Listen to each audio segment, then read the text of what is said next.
Nah, kemudian iuran ini kalau dia menunggak 1 bulan, dia akan terus Numpuk gitu numpuk. ya.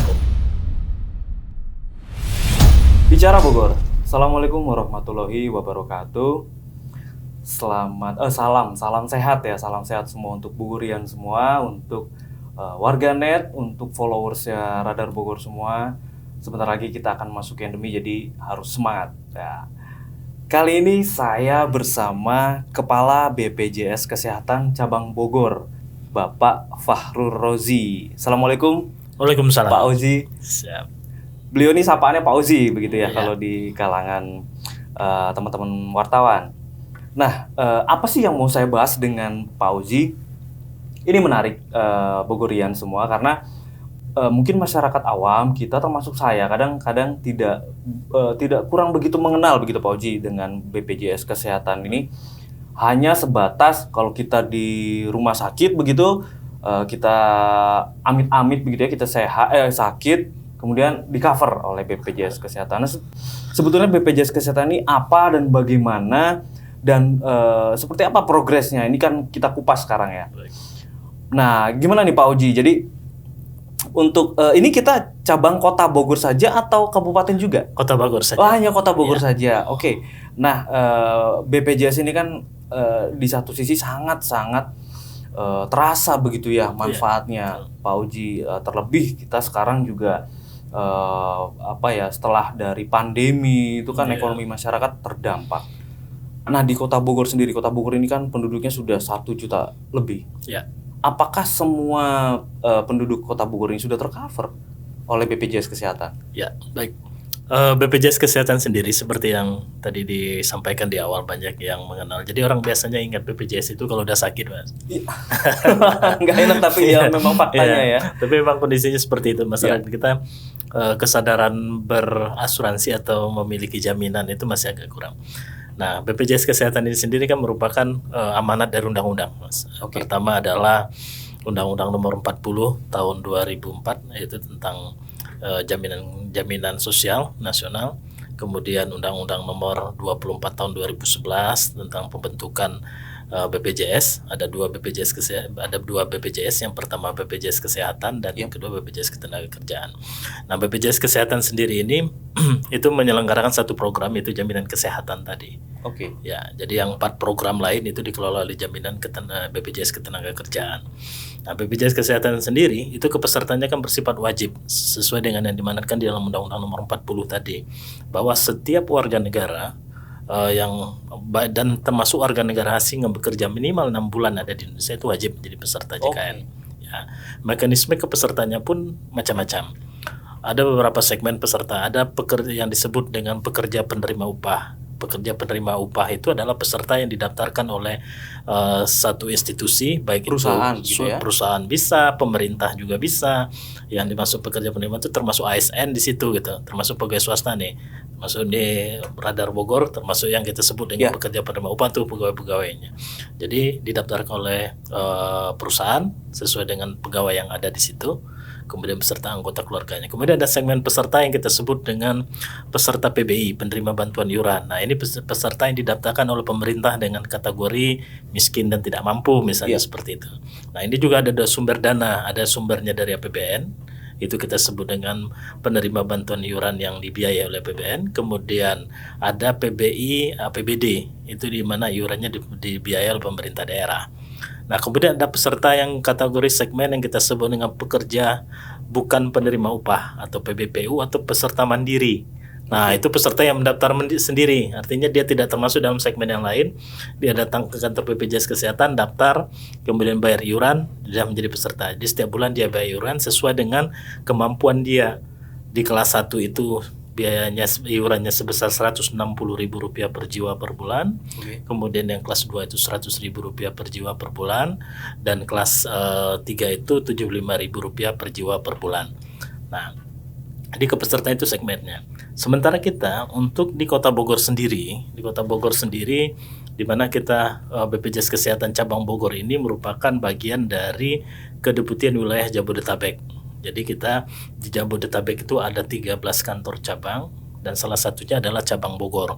Cabang Bogor ini oleh kerjanya hanya Kota Bogor saja. Karena kalau udah Kabupaten Bogor itu udah punya cabang sendiri, itu di Cibinong. Nah, kalau kita di Kota Bogor sampai saat ini, dari total penduduk kita sebesar 1.099.000, itu sudah tercover di dalam kepesertaan JKN itu sebesar 94,81%. Berarti kita tinggal sedikit lagi sudah bisa mencapai universal health coverage. Yang dikatakan universal health cover itu kalau apabila sudah terdaftar sebesar di atas 95%. Jadi kita capaian kita di Kota Bogor sudah cukup baik, di mana masyarakatnya sudah hampir semua tercover di dalam kepesertaan JKN. Nah, itu terkait dengan capaian kita saat ini, khususnya kita di Kota Bogor. Seperti itu, Mas. Nah, artinya bagi mereka yang belum tercover, ini seperti apa? Mungkin kan mungkin ada warga yang katakanlah lansia begitu yang tidak mendapatkan informasi, ini bagaimana? Ya, jadi sebenarnya di kebijakan pemerintahan Kota Bogor ini kita sudah selalu berkoordinasi dengan stakeholder terkait. Dalam hal ini ada Dinas Kesehatan, ada Dinas Sosial. Nah, sekarang mekanisme yang diberikan oleh pemerintah kota melalui Dinas Sosial itu ada satu aplikasi bagi yang mereka buat di Dinas Sosial itu bagi masyarakat yang terkategori miskin, tidak mampu, itu bisa melakukan pendaftaran di kantor kelurahan masing-masing. Jadi sudah dibuatkan aplikasi dan itu pun bisa dilakukan secara online. Jadi yang bisa menggunakan handphone, bisa daftar melalui handphone itu ada namanya aplikasi Solid yang dibuat oleh Dinas Sosial. Nah, bagi masyarakat yang terkategori miskin dan tidak mampu, itu nanti akan dibiayai oleh pemerintah iurannya. Artinya pemerintah nanti akan mendaftarkan kepada BPJS Kesehatan termasuk dalam hal pembayaran iuran.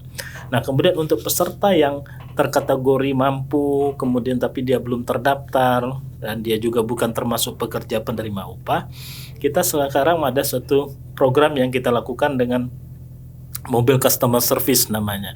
Kami turun langsung ke lapangan, artinya jemput bola. Iya, jadi kita turun ke kelurahan secara bergiliran di setiap kelurahan. Nanti kita harapkan masyarakat yang ingin mendaftar, yang agak malas datang ke kantor kita, bisa mendaftar melalui mobil JKN, mobile customer service tadi. Seperti itu. Nah, dan sarana lain yang kita lakukan adalah bagaimana kita memastikan untuk segmen pekerja penerima upah semua terdaftar. Misalnya perusahaan swasta yang ada di Bogor misalnya. Kalau dia punya karyawan 100, ya itu harus 100-100-nya didaftarkan. Maaf saya potong nih, Pak Oji, itu menarik. Bapak tadi sampaikan bagaimana kita harus pastikan bahwa ini yang bagian PPU ya? Iya. Itu harus sudah tercover semua. Artinya ada yang belum tercover? Ada. Oh begitu. Jadi, itu kenapa Pak Oji? Iya. Apakah perusahaan yang nggak mau atau bagaimana? Jadi kita ada juga kita di satu bidang ya di kantor cabang itu ada namanya bidang kepatuhan. Jadi kita masih mensinyalir ada beberapa perusahaan atau badan usaha yang masih belum patuh. Ketidakpatuhan itu bisa saja dalam arti pertama ketidakpatuhan dalam mendaftarkan pegawainya. Kalau kita di Bogor boleh dikatakan sudah tidak ada. Berarti hampir semua perusahaan yang ada di Bogor sudah mendaftarkan pegawainya. Yang kedua, ketidakpatuhan melaporkan data pegawai. Misalnya dia punya pegawai 100 tetapi didaftarkan cuma 20 misalnya. Kita akan selalu berkoordinasi dengan Dinas Ketenagakerjaan terkait dengan masalah data. Karena kalau di Dinas Ketenagakerjaan itu pasti datanya valid. Karena dia akan terkait izin usaha dan sebagainya. Dia harus melaporkan, Pak. Jadi kalau di Dinas Ketenagakerjaan pegawainya terdaftar ada 100 tapi yang di kita cuma terdaftar 20, berarti ini tidak patuh dalam hal data. Ini kita akan lakukan pemeriksaan. Kemudian ada ketidakpatuhan dalam pembayaran iuran. Mungkin disebabkan kondisi perusahaan, akhirnya iuran tidak dibayar, akhirnya menyebabkan kartu peserta menjadi tidak aktif. Nah, saya pengen stop dulu di situ nih, Pak Oji. Berarti BPJS Kesehatan ini mensinyalir begitu ya, masih ada pengusaha yang nakal di Kota Bogor. Nah, kemudian bagaimana ada sanksi nggak sih untuk mereka ini yang misalkan kedapatan tapi juga masih tetap nakal nih pengusahanya? Ya, saya pikir juga bukan kita kategorikan nakal, tapi masih ada indikasi seperti itu karena mungkin masalah data yang tidak lengkap yang dilaporkan. Nah, kita ada satu mekanisme yang kita lakukan. Artinya pada saat kita menemukan kondisi seperti tadi, kita akan melakukan pemeriksaan kepada badan usaha. Kalau badan usaha bisa membuktikan bahwa dia memang sudah patuh, sudah sesuai data yang diberikan, ya kita akan hentikan di situ pemeriksaan. Nah, tetapi apabila dari proses pemeriksaan pertama kita datang, kemudian kita sudah berikan imbauan untuk segera mendaftarkan, tidak juga, kita akan berikan surat peringatan pertama, kemudian tidak juga ada surat peringatan kedua, dan apabila tidak juga kita akan SKK-kan ke kejaksaan. Kita sudah bekerja sama dengan Kejaksaan Negeri. Jadi kita ada satu forum yang disebut dengan forum kepatuhan. Jadi di situ apabila memang dari hasil pemeriksaan yang kita lakukan sudah surat peringatan pertama, surat peringatan kedua, tidak juga, akhirnya kita akan SKK-kan. Nah, itu sudah upaya terakhir itu kalau sudah ke kejaksaan seperti itu. Karena artinya kan kalau sampai ada pengurusan begitu, ini kan melanggar undang-undang begitu ya. Betul. Dan ada sanksi pidananya, Pak?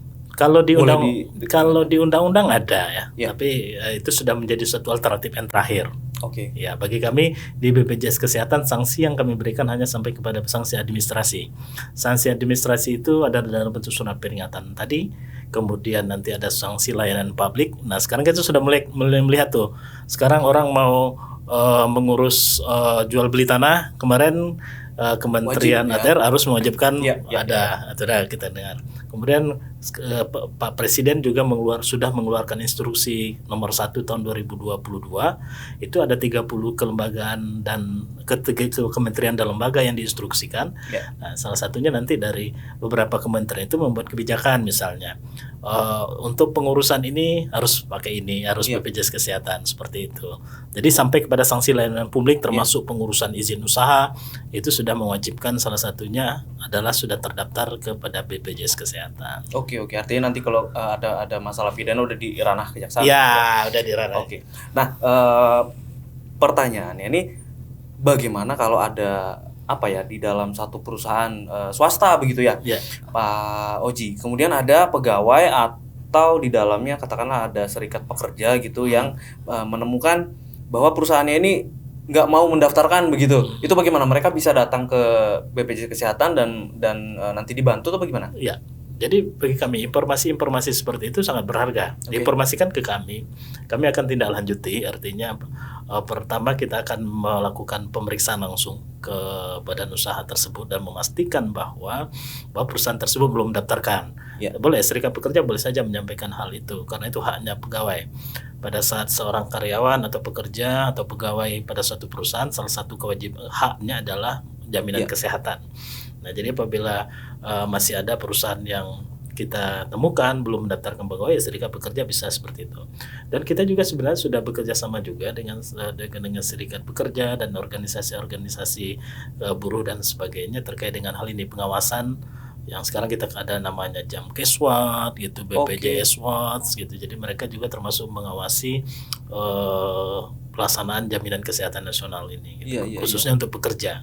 Karena kan mungkin alasannya bisa banyak, mungkin perusahaan dalam tanda petik itu pengusaha yang nakal bilang, mereka masih kontrak begitu, jadi tidak kami daftarkan, mungkin ada seperti itu ya, Pak Ozi ya. Oke. Pak Ozi, saya mendapat data bahwa dari tadi kita belum mencapai 94 ya, sudah mencapai 94. Artinya yang belum ber-JKN atau belum memiliki tercover BPJS Kesehatan sekitar 62.000 ya. 62.238 jiwa. Nah, kalau ini kan di antaranya ini ada juga yang mungkin kasus seperti tadi perusahaan atau yang warga miskin yang tidak mendapatkan akses begitu ya. Ini agar podcast kita tepat sasaran nih, saya mau dibantu nih Pak Ozi. Khususnya untuk warga miskin deh ya. Bagaimana bila mana mereka mau mendaftarkan diri tapi mereka tidak mendapatkan akses, boleh dibantu informasi yang mobile tadi Pak, yang datang ke lokasi itu kapan saja, di mana saja, dan bagaimana mekanismenya. Kalau bisa sih ada waktu pastinya Pak biar mereka ini terbantu. Mangga Pak. Jadi di kita untuk pendaftaran khususnya masyarakat yang memang agak sulit dijangkau, kemudian dia terkategori miskin dan tidak mampu, silakan nanti menghubungi melalui kelurahan terdekat. Jadi Oke. misalnya dia di kelurahan Sukaresmi misalnya. Jadi dia silakan menghubungi kelurahan. Di kelurahan itu sudah ada Kasikemas istilahnya. Iya. Kasikemas itu adalah perpanjangan tangan dari Dinas Sosial dan Dinas Kesehatan yang ada di kelurahan. Jadi dia bisa mendaftar melalui itu. Oke. Oke, kemudian nanti akan mereka akan didampingi pada saat pendaftaran menggunakan aplikasi yang disebut dengan aplikasi Solid. Oke. Jadi dia daftar secara online di situ. Nanti dari aplikasi itulah nanti yang direkap oleh Dinas Sosial. Kemudian itu yang diserahkan nanti kepada JKN, ke BPJS Kesehatan untuk didaftarkan menjadi peserta PBI APBD. Oke. Seperti itu. Oke. Kalau terkait dengan masalah mobil customer service yang datang, kita memang bergantian. Sehari itu kita minimal ada di 2 kelurahan. Nah, kalau jadwal biasanya kita akan menginformasikan kepada kelurahan, kita mau datang hari ini gitu. Jadi tolong diimbau kepada warganya bahwa bagi yang ingin mendaftar pada hari itu silahkan datang nanti ke kantor kelurahan. Jadi kita sudah bekerja sama dengan setiap kelurahan seperti itu. Jadi kepada kelurahan nanti tinggal menghimbau kepada masyarakat yang ada di sekitar mereka. Iya. Memang beban tanggung jawabnya memang tetap di aparat Iya. wilayah ya, karena Iya. itu warganya. Iya, Jadi tolong betul. dibantu lah warga-warga yang Betul. memang belum mendapatkan tercover BPJS Kesehatan. Nah, saya pengen mengingatkan kembali gitu kepada semua yang terutama warga yang belum mendapatkan fasilitas BPJS Kesehatan. Apa saja sih keuntungan? Apa saja sih yang di-cover oleh BPJS Kesehatan nih, Pak Ozi? Ya, ya kadang kita masih mendengar selentingan saat ini kalau pakai BPJS itu sulit dan susah sebenarnya. Iya. Sebenarnya BPJS Kesehatan ini memiliki manfaat yang luar biasa. Artinya tidak ada jaminan kesehatan yang seluas BPJS Kesehatan dalam memberikan jaminan. Kita bisa lihat sampai kepada peserta cuci darah, operasi jantung dan sebagainya. Di-cover. Berapa persen tuh? Semua. Semua ya, total ya? Iya, Oke, yang penting oke. indikasi medis. Oke. Jadi kita di BPJS Kesehatan, seluruh jaminan kesehatan, pelayanan kesehatan yang sifatnya indikasi medis itu dijamin. Tetapi dalam hal penjaminan ini tentu ada prosedur dan aturan yang harus diikuti. Nah, ini yang kadang-kadang masyarakat kita agak lupa tentang itu. Misalnya, dalam prosedur pelayanan di BPJS Kesehatan itu menerapkan satu sistem yang kita sebut rujukan berjenjang. Oke. Jadi peserta tidak bisa ujung-ujung datang ke rumah sakit berobat, nggak boleh. Dia harus melalui fasilitas tingkat pertama, apakah itu puskesmas, klinik, tempat dia terdaftar yang terdekat dari tempat tinggalnya. Ya. Kemudian dia akan berobat ke situ, ke fasilitas tingkat pertama. Kemudian apabila fasilitas tingkat pertama memandang perlu dirujuk ke spesialis, dia akan dirujuk kepada rumah sakit kelas C atau kelas D atau kemana. Kemudian dia akan dirujuk ke spesialis. Nah, di spesialis dia akan mendapatkan pelayanan rawat jalan. Jalan. Kemudian di fasilitas jalan ini dia akan mendapatkan obat, kemudian mendapatkan pemeriksaan laboratorium dan sebagainya itu dilakukan di rumah sakit sesuai dengan tempat rujukan yang dituju dari fasilitas tingkat pertama tadi. Iya. Nah, dalam kondisi seperti itu, apabila nanti memang dari hasil pemeriksaan perlu rawat inap, dia akan rawat inap. Oke. Artinya dia akan Nah, silakan. itu masih di-cover BPJS? Iya, masih di-cover. Oke. Dirawat inap sesuai dengan besaran iuran yang dia bayar tadi. Jadi ada kelas 1, kelas 2, dan kelas 3 sesuai dengan juga kemampuan iurannya. Kecuali untuk peserta PBI memang itu haknya di kelas 3. Nah, kemudian dia akan dirawat sesuai dengan kelas rawatnya. Semua pelayanan itu akan dijamin oleh BPJS Kesehatan selagi dia mengikuti prosedur dan indikasi medis yang ada. Jadi tidak meminta gitu. Misalnya jatuh, cedera kepala, terus dokter bilang ini nggak apa-apa, tapi dia ngotot minta CT scan misalnya, itu ya otomatis nggak kita jamin. Itu kan permintaan sendiri, bukan indikasi medis dari dokter seperti itu. Nah, kemudian pelayanan-pelayanan lain misalnya, pelayanan obat kita jamin, pelayanan persalinan itu dijamin. Pelayanan persalinan itu tidak ada batas malah. Sampai anak berapapun dijamin di BPJS Kesehatan. Kalau dulu kan program pemerintah kita hanya anak pertama, anak kedua. Tapi sekarang BPJS Kesehatan pun dijamin sampai anak berapapun. Kemudian ada jaminan terkait dengan darah juga. Misal perlu transfusi darah itu dijamin. Talasemia kita jamin ya. Talasemia, cuci darah, operasi jantung. Ya, kita bisa bayangkan sekarang operasi jantung itu kalau di harapan kita untuk satu pasang ring itu 150 juta. Itu dijamin oleh BPJS Kesehatan sesuai dengan indikasi medis yang ada. Kemudian kita juga menjamin terkait dengan beberapa suplemen seperti kacamata. Itu karena itu sifatnya suplemen, jadi itu memang dibatasi. Ya, sesuai dengan plafon yang ada di kelas dia masing-masing. Kemudian kita juga jamin terkait dengan pelayanan rujukan sampai ke tingkat rujukan nasional. Cipto Mangunkusumo, Darmais, kanker dan semuanya itu kita jamin. Yang penting ada sesuai dengan indikasi medis. Seperti itu. Tapi kemudian ada apa ya, anggapan atau keluhan dari masyarakat, prosesnya, mekanismenya, prosedurnya gitu terlalu lama. Itu bagaimana Pak Oji? Mungkin kenapa tidak bisa langsung saja ke IGD misalkan seperti itu? Kenapa harus di vaskes pertama seperti itu ya? Sebenarnya kita sudah berikan kemudahan untuk kasus-kasus gawat darurat itu boleh melalui IGD. Langsung boleh. Okay. Artinya kalau tengah malam ada pendarahan dan sebagainya, ya silakan datang ke IGD rumah sakit, dan yang menetapkan darurat atau tidaknya kasus tersebut adalah dokter yang ada di IGD. Kalau itu memang terkategori IGD, itu akan dijamin oleh BPJS Kesehatan.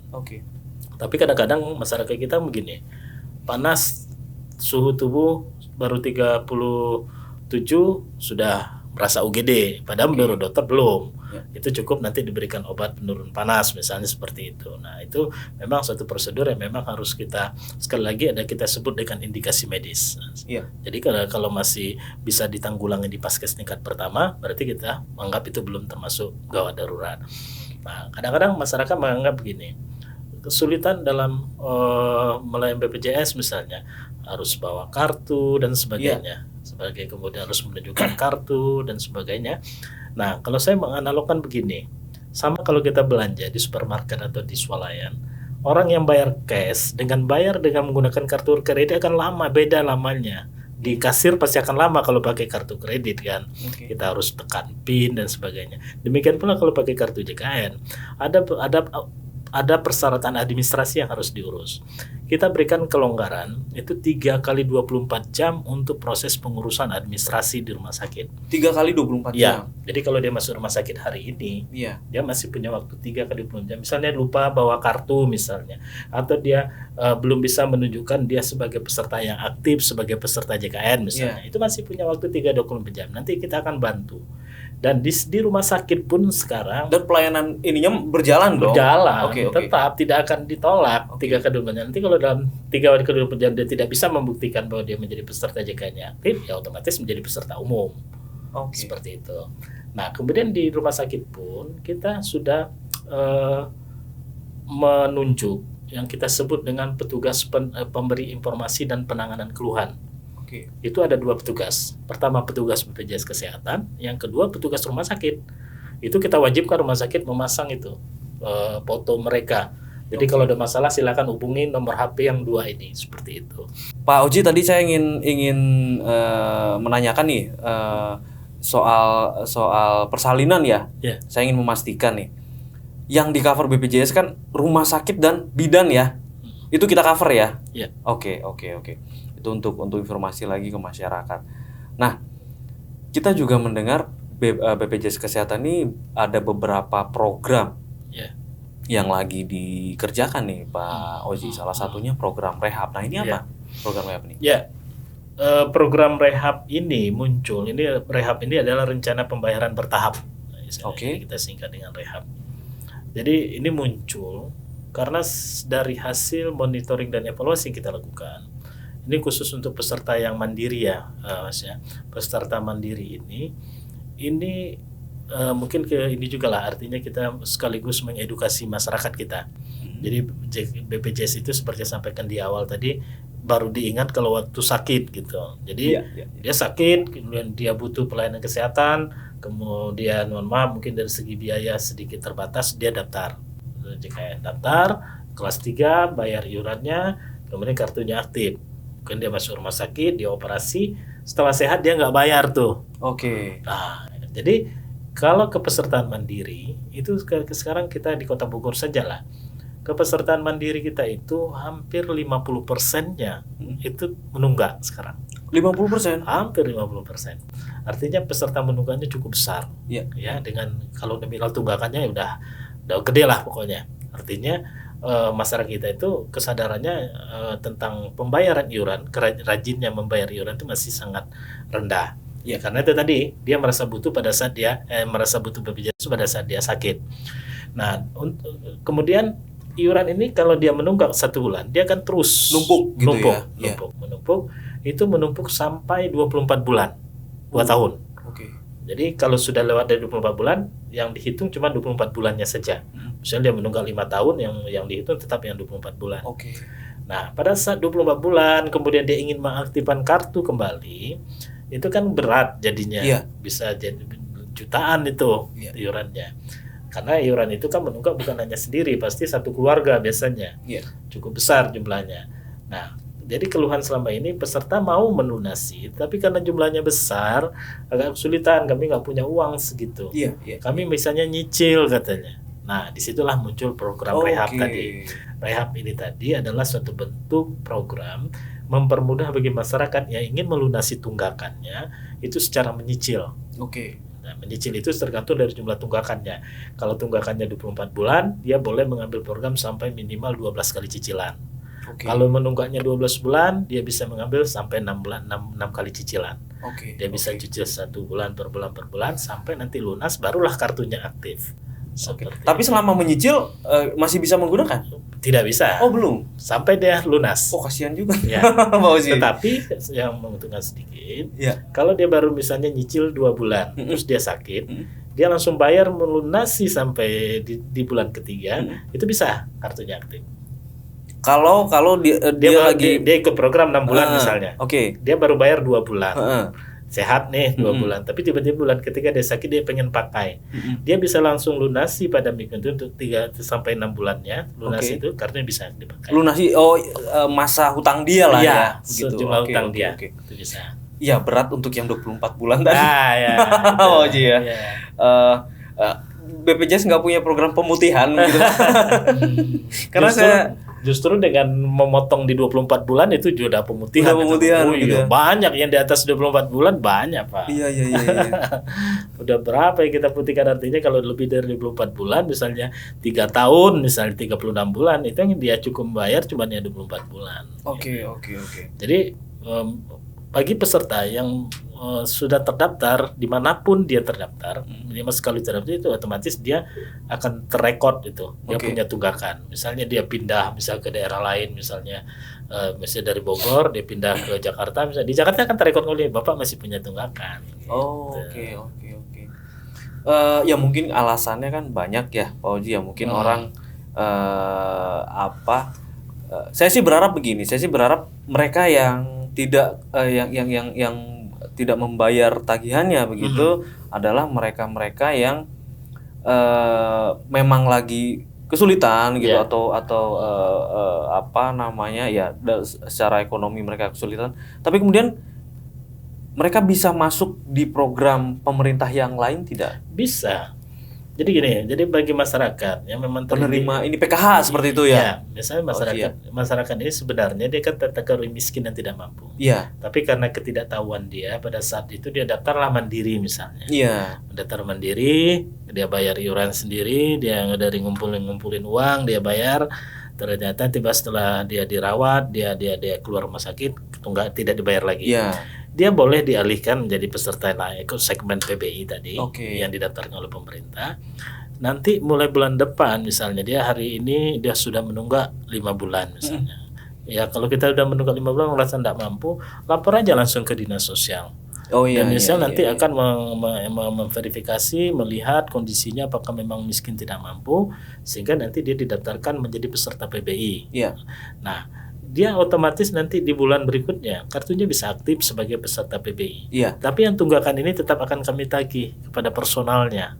Kepada personalnya? Iya, karena dia yang menunggak. Oke. Kalau nggak bisa bayar juga gimana Pak Uzi? Ya itu kan tugas kami nanti menagih, Pak. Artinya BPJS Kesehatan lah yang menagih. Tapi kartunya bisa dipakai.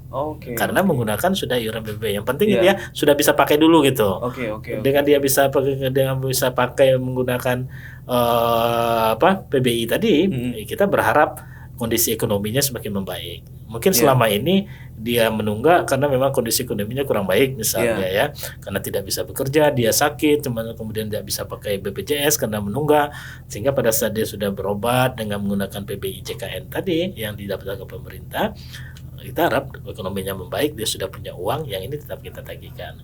Oke. Mekanisme pembayaran ini bisa saja ya bagi pemerintah daerah atau pemerintah kota yang memiliki keuangan cukup baik, dia bisa bantu lunasi. Oh begitu. Iya bisa saja.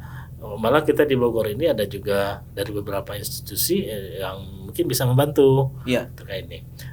Justru ada di beberapa kabupaten kota lain yang kita lihat justru punya anggaran mereka untuk itu, membayarkan tunggakan-tunggakan apakah itu dari zakat dan sebagainya ya, tapi ada program itu.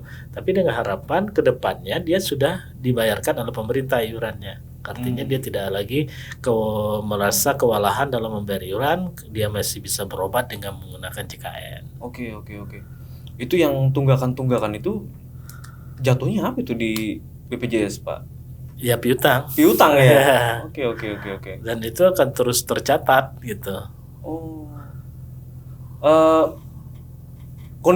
Gimana kalau kondisinya saya balik, Pak? Ketika misal nih ya, misal ya kita mendoakan deh orang supaya sehat dan rezekinya lancar begitu. Misalkan pengguna peserta BPJS ini ingin berhenti gitu, kemudian dia pengen ikut asuransi lain begitu, tapi dia masih punya tunggakan, itu seperti apa? Ya, jadi begini, BPJS ini adalah satu jaminan kesehatan yang konsepnya sebagai asuransi sosial. Ya. Asuransi sosial itu bisa berjalan dengan baik kalau dia dalam bilangan besar. Ya. Jadi tidak bisa daftar sendiri-sendiri, tidak bisa. Dia harus dalam jumlah besar. Saat ini kita sudah di atas 222 juta lebih secara nasional. Barulah asuransi sosial ini bisa berjalan dengan baik dan efektif karena jumlahnya besar. Karena iurannya kecil. Iya. Jadi nggak mungkin kalau peserta itu tidak diwajibkan. Jadi makanya keluarlah Undang-Undang Nomor 40 tadi. Iya. Berbunyi bahwa setiap warga negara Indonesia wajib menjadi peserta JKN, termasuk warga negara asing yang bekerja minimal 6 bulan di Indonesia. Tujuannya apa? Konsep yang dianut oleh asuransi sosial itu sistemnya gotong royong. Subsidi silang gitu ya? Ya, jadi uang yang terkumpul begitu banyak itulah digunakan. Iya. Nah, di konsep gotong royong ini artinya yang sehat membantu yang sakit. Jadi kalau kami doanya bagus sebenarnya. Kalau bisa seluruh peserta BPJS itu sehat gitu. Iya. Nah, jadi misalnya gini lah. Kita analogikan satu kasus operasi jantung itu sebesar 150 juta. Iya. Itu bisa bayangkan berapa iuran orang yang dipakai untuk mengobati satu kasus itu. Nah, jadi Pak, kalau tidak diwajibkan ini tidak akan bisa. Jadi wajib. Jadi walaupun masyarakat nanti dia memiliki asuransi swasta yang lebih ini besar iurannya, dia tetap wajib menjadi peserta JKN. Oh ya, wajib ya. Wajib. Karena itu tadi semua warga negara ya. Untung kan dia anggaplah dia bersedekah lah untuk kita masyarakat yang lain yang membutuhkan. Dia mungkin mampu beli asuransi yang lebih mahal, ya tidak apa-apa dia pakai asuransi lebih mahal. Tapi kewajibannya untuk menjadi peserta BPJS itu juga dilaksanakan seperti itu. Oke. Mungkin karena kalau saya begitu karena saya oleh perusahaan ya. Bagaimana dengan kondisi mereka yang sudah tidak lagi oleh perusahaan mereka yang mengurus BPJS-nya, kemudian mereka lupa begitu. Lupa untuk membayar karena selama ini mereka kan dibayarkan oleh perusahaan. Itu satu. Kedua, mereka yang mungkin kena PHK dan lain-lain karena pandemi kemarin ini seperti apa nanti ke depannya? Ya. Jadi untuk segmen pekerja penerima upah yang tidak lagi ditanggung oleh perusahaannya karena habis kontrak atau PHK dan sebagainya, itu peserta kita berikan waktu 1 bulan untuk beralih menjadi segmen peserta lain. Apa yang bisa? Kalau PHK opsinya apa? PHK bisa ke PBI. Bisa daftar melalui dinas sosial bahwa kami karena PHK nih nggak ada penghasilan lagi, kami nggak mampu bayar iuran, nanti dia daftar menjadi peserta mandiri. Nah, upayakan di bulan yang sama supaya tidak lagi sejuta. Atau bisa dia beralih menjadi peserta mandiri. Mandiri dia bayar iuran sendiri, ambil kelas terendah boleh. Kelas 3 misal Rp35.000 per jiwa per bulan boleh. Tetapi harus di bulan yang sama supaya dia tidak terkena waktu tunggu yang 14 hari. Dia kartunya bisa langsung aktif pada saat dia daftar bayar iuran. Tapi kalau dia sudah lewat dari 1 bulan, kemudian dia baru pengen beralih menjadi peserta mandiri karena sakit misalnya, masalah. Oke. Karena dia harus punya waktu 14 hari. Karena kita Oh. anggap dia mulai mendaftar dari awal. Nah, jadi memang untuk peserta-peserta yang beralih dari peserta pekerja penerima upah yang didaftarkan oleh perusahaan, itu tadi bisa beralih ke segmen lain seperti PBI dan peserta mandiri. Iya, iya, iya. Ada nggak Pak Ozi apa ya langkah dari BPJS Kesehatan ini? Ini kan BPJS Kesehatan kan bisa mendeteksi ketika perusahaan tidak lagi membayarkan. Iuran. Iya, ya, ada nggak nih upaya ya deteksi itu kita datangi perusahaannya ini kenapa tidak dibayarkan? Oh sudah kena PHK. Ada nggak upaya-upaya seperti itu? Jadi kita di kantor itu ada namanya petugas pemeriksa namanya. Jadi ada satu bidang yang kita buat, satu bidang pemeriksa dan pengawasan kepatuhan namanya. Oke. Jadi bidang ini apabila ada indikasi pertama seperti yang sampaikan tadi, ketidakpatuhan dalam melaporkan data pegawai. Misalnya kita dapat data dari Dinas Ketenagakerjaan pegawainya 100 tapi di database kita cuma ada 50. Iya. Itu bisa kita panggil. Oke. Terus ada juga ketidakpatuhan tidak bayar iuran nih. Tidak bayar iuran bulan pertama, tidak bayar bulan berikut kartu menjadi tidak aktif. Tapi ini terus udah 3 bulan nggak bayar, itu biasa kita datangin. Perusahaannya. Iya. Oke. Kalau nanti memang dia menyatakan kami pilot, kami kan minta secara administrasi. Apakah itu surat keterangan pilot dari pengadilan yang menyatakan perusahaannya pilot, kemudian kita lihat di kondisi di situ memang dia tidak aktif lagi gitu. Atau malah kita sudah pernah menemukan yang sudah menunggak sekian tahun, kita tagih-tagih juga nggak pernah dibayar, ternyata dia bangkrut. Dan kita datangi memang udah nggak ada gitu, kantornya udah nggak ada, perusahaannya udah nggak ada di lokasi yang dia sebutkan. Itu nanti kita akan minta keterangan dari RT RW setempat. Kita foto bahwa memang perusahaan tersebut sudah tidak lagi. Itu kita laporkan sebagai yang badan usaha yang sudah lapse namanya, yang sudah dikeluarkan. Artinya sudah ditutup nanti di BPJS. Tidak ada lagi perusahaan itu sudah tidak ada. Nah, itu yang upaya kita lakukan. Jadi kita memang ada semacam bidang khusus dan petugas khusus, petugas pemeriksa untuk mendatangi perusahaan-perusahaan seperti itu. Yang misalnya memang ada indikasi dia tiba-tiba misalnya begini. Bulan ini dia laporkan pegawainya 50 misalnya, tiba-tiba bulan depan dia PHK tuh. Pegawai dia kan, perusahaan kan bisa memutasi peserta itu melalui aplikasi eDabu namanya, yang kita berikan kepada aksesnya kepada perusahaan. Jadi dia bisa di situ mengurangi pegawai, menambah gitu, bisa di situ. Nah, tiba-tiba kalau kita melihat sangat signifikan misalnya sampai sekian ribu itu kurangi, itu biasa kita akan konfirmasi.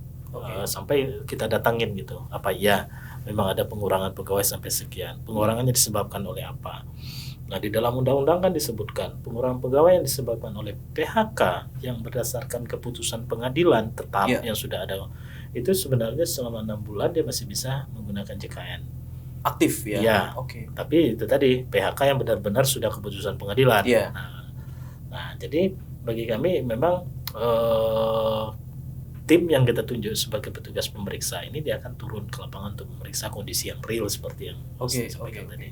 Nah, kan kebanyakan kasus ini saya ingin terus mengangkat ini karena orang akan lupa gitu ya. Apalagi mohon maaf mereka-mereka yang terkena PHK atau apa kan mungkin sudah stres atau bagaimana. Adakah langkah dari BPJS Kesehatan kemudian melakukan jemput bola ke mereka-mereka yang itu tadi terkena PHK atau apa, kita sampaikan begitu, yuk kamu pindah kemana, atau katakanlah ada ruang konsultasi begitu, ada nggak seperti itu? Kalau di BPJS Kesehatan sendiri belum sampai ke sana, tetapi biasanya dari Dinas Ketenagakerjaan ya, seperti kita di Bogor lah misalnya, itu memang sudah ada satu kebijakan bagi masyarakat yang kena PHK, itu memang nanti akan diusulkan untuk menjadi peserta PBI berikutnya.